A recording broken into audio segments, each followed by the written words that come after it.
Құрметті оқушылар, мына жерде 1-де 47-ші есепті шығарамыз. Так, 1-де 47. 1-де 47-ші есеп не дейді бізге?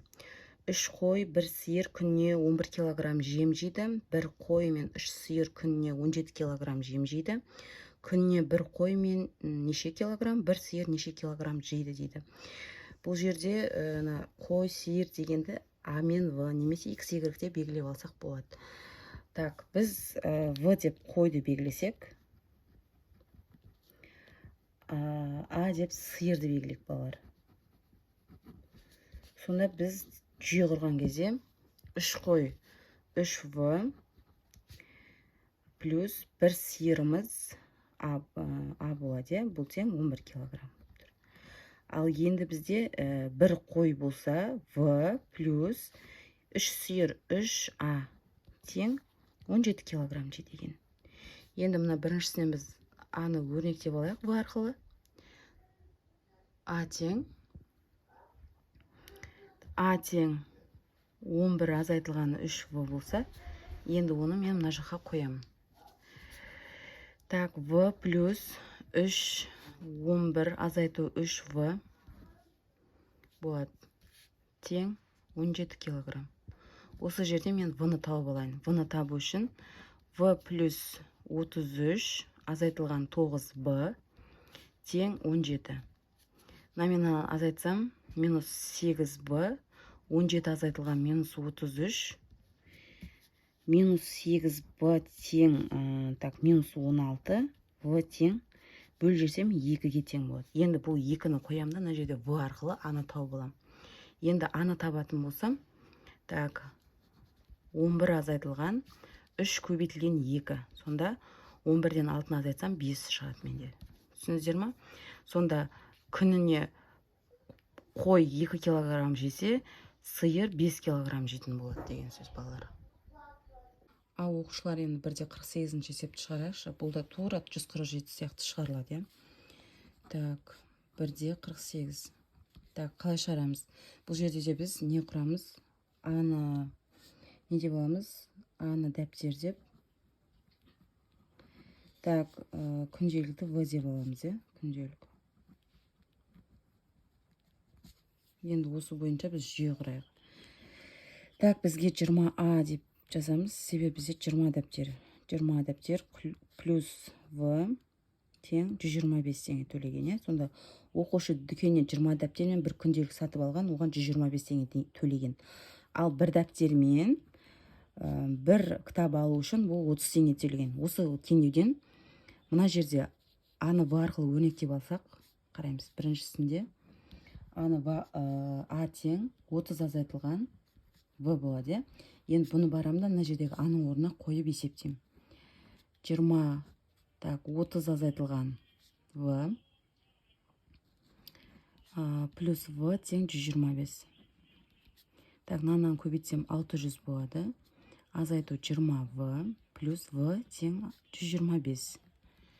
Енді надан азайтсам 19В минус. Так, 600-ден 125 азайтсақ 475 болады бізде. Енді В-ны табу үшін минус. Так, В-ны табу үшін 475 19-ға бөлсек балалар, бізде 25 шығады. Енді В-ның мәні табылды ғой. Енді оны барамда мына жерге қоям менде.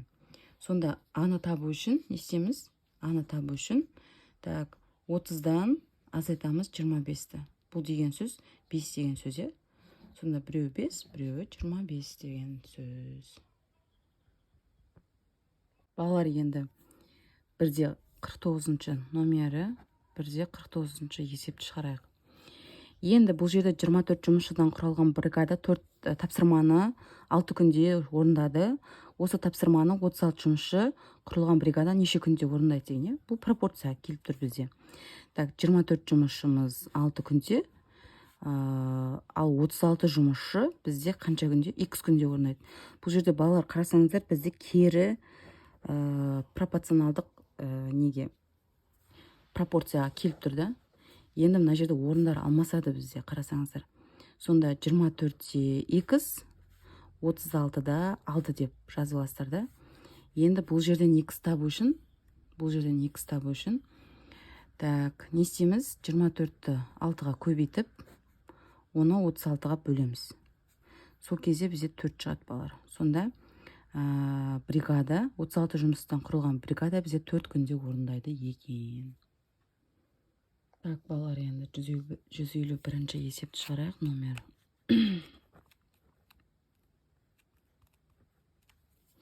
Шаруа қожалығы егістікке арналған жерде 3 күнде жатып бітіреді. Бірінші күні, екінші күнмен салыстырғанда 2310 гектарға жерді артық жыртты дейді. Үшінші күні 330 гектар жыртылды дейді. Барлық жер алқабының 2% құрайды дейді.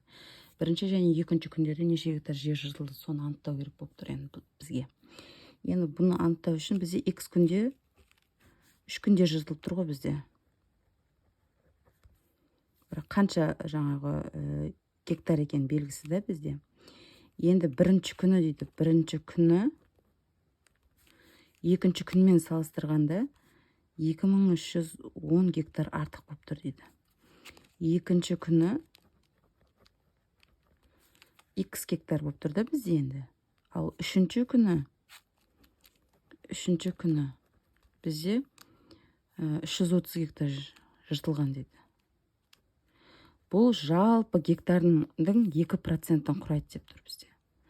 Енді осы бойынша біз пропорция құрып, неше гектар екенін біліп алайық. 330 гектарды 2%, x гектарды 100% деп алайық. Сонда не істейміз? Так, x-тен 330-ды 100-ге көбейтеміз де, оны бөлеміз 2%-ке. Сонда бізде 165 мың гектар шығады екен болар. Гектар пайда болады. Енді бұл бізде общий гектардың саны да. Енді бұл жерден біз мына жердегі бірінші күннің гектарын тауып алайық. Бірінші күні бізде балалар, так, x гектар болып тұр ғой. X гектар плюс 2310 гектар болса, оған так, бізде тең 165 мың гектар болып тұр. Енді осы жерден 2x тең 165 мың гектардан 2310.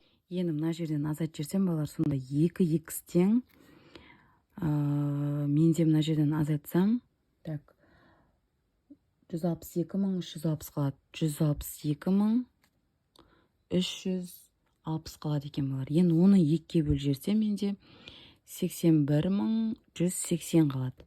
Бұл бірінші күннің екінші күндегі гектар. Екінші күн осынша терген да бізде. Ал бірінші күнді табу үшін біз плюс нені қосамыз мына жерде? Осы жерге бізде x-іміз 81.180 шықты ғой. Осыны қосамыз 2310-ға. Енді бұл жерден 83.490 гектар шығады болар. Сонда бірінші күні мұнау, екінші күні мұнау, үшінші күні мұнау, 4 общий сумма мұнау шығады. Сонда сіздерде балар.